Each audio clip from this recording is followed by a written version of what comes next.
আসসালামু আলাইকুম রহমতুল্লাহ। একটা ইমার্জেন্সি বার্তা দেওয়ার জন্য আমার একটু কথাটা শুনেন মনোযোগ দিয়া। আমার মতে এটা কুফুরি মতবাদ, কুফুর।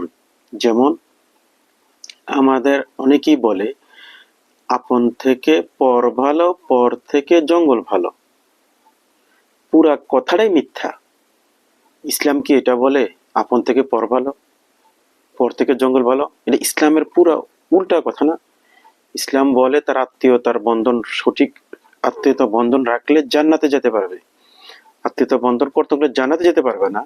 আর কে এই কথাটা আবিষ্কার করছে যে আপন থেকে পর ভালো? প্লিজ মুসলমান ভাইয়েরা, এই কথাটা আর কোনোদিন বলবেন না। এবং কি যারা বলে তাদেরকে বুঝাবেন এবং শেয়ার করে বলে শেয়ার করে দিয়েন, যাতে এই কথাটা মানুষের কানে পৌঁছে, যাতে মুসলমানদের কানে পৌঁছে যে আপন থেকে পর ভালো, পর থেকে জঙ্গল, ওইসব জায়গায় কথা না বলে। এটা অনেক ইমার্জেন্সি একটা কথা। এটা ইমানের থেকে, ইমানের প্রশ্ন। এটা কেন ইমানের প্রশ্ন? ইসলাম কি এটা বলছে আমাদেরকে? নো। হযরত সাল্লাল্লাহু আলাইহি ওয়াসাল্লাম এটা বলছে যে আপন ছাইরা পরের কাছে যাও, পড়ছে জঙ্গলে যাও? নো। প্লিজ এই কথাগুলো আর বলেন না। আমাদের ইসলাম অনেক সুন্দর, অনেক সুন্দর।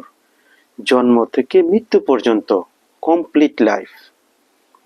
ওকে, সবাইকে বুঝদান করুন। আসসালামু আলাইকুম রহমতুল্লাহ।